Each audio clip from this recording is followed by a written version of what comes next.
पाकिस्तान और ऑस्ट्रेलिया के दरमियान सीरीज का दूसरा T20 इंटरनेशनल कल सिडनी में खेला जाएगा।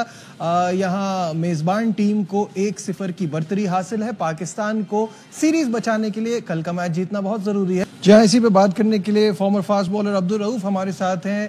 रऊफ, अस्सलाम वालेकुम, वेलकम टू द शो। सबसे पहले आपसे यही जानना चाहूंगा कि T20 सीरीज का आगाज अच्छा नहीं हुआ। हम सब यही बात कर रहे हैं कि एक 7-7 ओवर का मैच जो है उससे एनालाइज करना जरा मुश्किल हो जाता है, लेकिन हमारी टीम में कुछ फायर पावर कम नजर आ रही है T20 स्क्वाड में, क्या कहेंगे? देखिए, मेरा ख्याल है कि जो एक्सपेक्टेशन थी पाकिस्तान टीम की वो बहुत ज्यादा हाई हो गई थी, और जब आप जीतना शुरू कर दें तो बहुत ज्यादा जो एक्सपेक्टेशन भी बढ़ जाती है और पूरी कौम आपके साथ इन्वॉल्व हो जाती है और पाकिस्तान को वो हर मैच जीतता हुआ देखना चाहती हैं। और फिर दूसरी जो बेसिक चीज ये थी कि ऑस्ट्रेलियन की जो मेन स्क्वाड था जिसको उनके फास्ट बॉलिंग अटैक है वो कमिंस, हैजलवुड और मिचेल स्टार्क, वो तीनों एब्सेंट थे और वो उनको रिलीज कर दिया गया था इंडिया की सीरीज के लिए, टेस्ट सीरीज के लिए।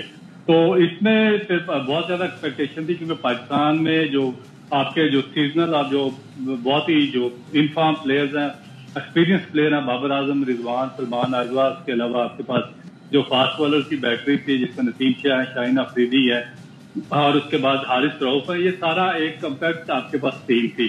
तो वो फिर अजीब एक लगा क्योंकि आप इससे जिस तरह आपने बात की है तो नहीं आप कुछ कर सकते क्योंकि बारिश की वजह से लिमिटाइज कर दिया गया था 7 ओवर का मैच, और उसमें भी फिर नेक्स्ट बार जैसा प्लेयर आके किसी भी टाइम पे वो थोड़ा चेंज कर सकता है। तो ये चीज पाकिस्तान के अगेंस्ट चली गई। मेरा ख्याल है कि अगर जब 20 ओवर का पूरा मैच होगा, नेक्स्ट मैच सिडनी में हो रहा है, तो उसमें मेरा ख्याल है कि पाकिस्तान काफी बेहतर परफॉर्म करने की कोशिश करेगा। लेकिन मेरा एक सवाल है कि आप जो अंग्रेजी में भी हम कहते हैं ना, हॉर्सेस फॉर कोर्सेस, तो अगर 7 ओवर का मैच था तो हमने उस हिसाब से खेला भी नहीं उसको, वही हमने अपना नंबर सेट किया हुआ था। अब इस तरह के मैच में बाबर आजम के जाने की क्या जरूरत थी? आप पावर हिटर्स को ही भेजते, आप ऊपर कर देते अपनी बैटिंग को। कोई 12-14 के हिसाब से रन तो वो भी नहीं बना सकते थे ना बाबर।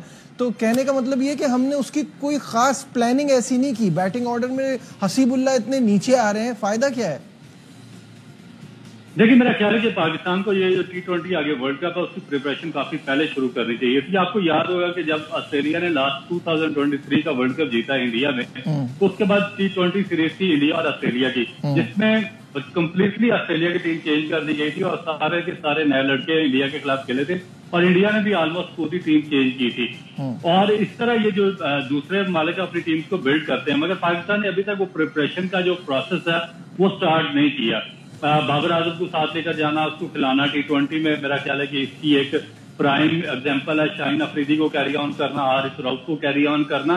तो ये ग्लिटरिंग एग्जांपल्स है कि हमने जो न्यू प्लेयर्स हैं उनको हमने इतना ज्यादा मौका नहीं दिया, अपॉर्चुनिटी नहीं दी। और आप बिल्कुल ठीक कह रहे हैं, मेरा नहीं ख्याल कि बाबर आजम की इस T20 सीरीज में जगह भी बनती थी और किसी नए लड़के को ट्राई करना चाहिए था। जहां तक हसीबुल्ला की बात है, हसीबुल्ला के साथ काफी अच्छे से ये जो पाकिस्तान का थिंक टैंक है वो अजीबोगरीब खेल खेल रहा है, क्योंकि आप देखेंगे इसको PSL से शुरू किया, PSL में इसको 1-2 मैचेस खिलाया गया, नंबर इसका शफल किया गया, परफॉर्म नहीं हुआ, फिर 5 मैचेस इसको बाहर उठा कर रखा गया। आपका अपना डोमेस्टिक इवेंट है और आपका एक ऐसा प्लेयर है, अपकमिंग प्लेयर है जिसको आप पाकिस्तान टीम के साथ रख के ग्रूम कर रहे हैं और आप उसको एक डोमेस्टिक इवेंट में आप उसको पूरे मैचेस नहीं दे रहे। फिर वहां से आप उसको न्यूजीलैंड लेकर चले गए, वहां भी उसको 1 मैच खिलाया, 5-4 मैचेस बाहर उठाए और उसमें भी उसको नंबर 6 पे बैटिंग करवाई। फिर आपका चैंपियंस कप हुआ और इनकी अप्रोच और सोच देखे पाकिस्तान की जो सिलेक्शन कमेटी थी कि एक ही टीम में उन्होंने मोहम्मद रिजवान और असीबुल्ला खान दोनों को रख दिया, दोनों विकेटकीपर थे। और जबकि पता भी है कि असीबुल्ला के हमने आगे जितने इंपॉर्टेंट ओवर्स हैं उसके साथ रखना है। अब वहां पे भी वो सारे मैचेस बाहर बैठा रहा, आखिर में 1-2 मैचेस उसको दिए। तो फिर जब इस तरह यंगस्टर को लेकर जाएंगे और फिर ओपनर को नंबर 6 पे ट्राई करेंगे तो उसके डेफिनेट रिजल्ट इसी तरह के निकलेंगे जिस तरह निकल रहे हैं। अच्छा, मुझे एक बात बताइएगा, आपने कहा कि तैयारी हम आगे की नहीं कर रहे और हम अपने यंगस्टर्स को चांस ऐसे नहीं दे रहे।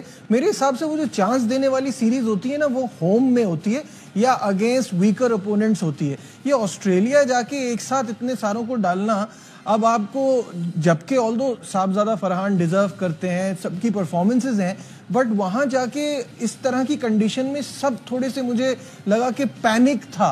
वो 94 का जो टारगेट था उसको देख के सब घबरा रहे थे, क्या कहेंगे?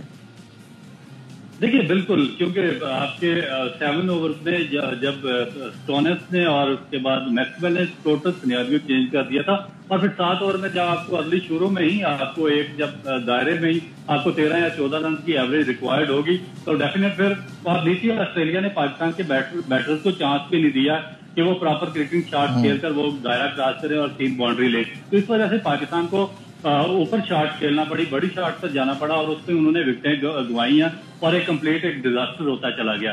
तो जहां तक वो प्रिपरेशन की आपकी तल्लक है, तो मेरा ख्याल है कि जो पास्ट में हमारी वीक कंट्रीज के खिलाफ भी सीरीज थी, वो भी हम अपॉर्चुनिटी मिस कर चुके हैं। और उसके बाद फिर हमारा प्रॉब्लम ये आता है कि जब हमारा कोई आगे पीछे है नहीं, हमारा कोई एक वे आउट नहीं है, हमारा कोई लॉन्ग टर्म प्लानिंग नहीं है, हमें नहीं पता कि हमने कब किसको टीम में शामिल कर देना है, कब किसको निकाल देना है, हमारी आगे जो फ्यूचर प्लानिंग है उसमें कौन से यंगस्टर शामिल है, हमने किनको साथ रख के ग्रूम करना है, किसको हमने मुख्तलिफ फॉर्मेट में ट्राई करना है। तो मेरा ख्याल है कि इस चीज को जब तक हम इस पर फोकस नहीं करेंगे और एक लॉन्ग टर्म प्लानिंग के साथ भी चलेंगे, तो फिर आपको ये चीजें बार बार देखने को मिलती रहेगी, बावजूद इसके कि आपने पिछले 1-2 महीने में बड़े अच्छे रिजल्ट प्रोड्यूस किए हैं। बिल्कुल आप सही कह रहे हैं, अच्छे रिजल्ट प्रोड्यूस किए हैं। और अब कप्तानी के हवाले से थोड़ी सी बात ये करना चाहूंगा कि रिजवान ऑब्वियसली बहुत अच्छी तरह से लिमिटेड ओवर्स में अब तक, क्योंकि वो इनका बॉडी ऑफ वर्क अभी बड़ा कम है, तो हम ये नहीं कह सकते कि बहुत अच्छे कप्तान साबित हो गए, अभी बहुत थोड़ा सा ही टाइम हुआ है, अच्छा कर रहे हैं और लग रहा है कि ऑन हिज टोज रहते हैं, फौरन फैसले करते हैं। लेकिन मुझे एक चीज ऐसी लग रही है कि शायद वो स्पिनर्स पे भरोसा नहीं करते। क्या आपको भी ऐसा फील हुआ इस टूर में अब तक? देखिए मेरा ख्याल है कि एक तो कोई एक्सेप्शनल स्पिनर उनको दिया नहीं गया रिजवान को ऑस्ट्रेलिया के टूर पर, और फिर जिस तरह वनडे सीरीज हुई है उसमें पाकिस्तान के जो चारों पेस बॉलर थे उन्होंने वहां पर डोमिनेट किया था, तो इसकी वजह से कोई आगे स्पिनर को जगह नहीं मिली और पाकिस्तान जीतता चला गया।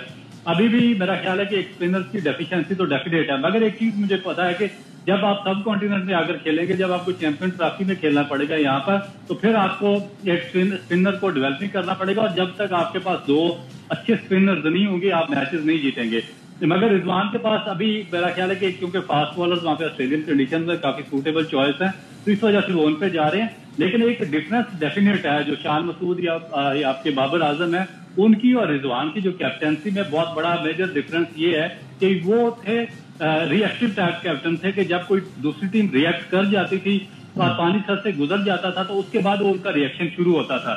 मगर रिजवान की एक जो प्लस पॉइंट ये देखा गया, जो अभी तक उन्होंने लीड किया और जिस तरह उन्होंने चैंपियन ट्रॉफी में मुल्तान को लीड किया था, तो क्योंकि ये प्रोएक्टिव टाइप कैप्टन है, ये किसी भी बैट्समैन के आने से पहले एक स्ट्रेटजी बना देते हैं, अपने बॉलर्स से साथ डिस्कस करते हैं और बैट्समैन को भी ट्रैप करने की कोशिश करते हैं। इसी तरह बैटिंग में भी अच्छी स्ट्रेटजी के साथ चल रहे हैं। तो ये एक मेरा ख्याल है कि सोच में डिफरेंस है दोनों, जो लीडरशिप है दोनों की। बिल्कुल सही है।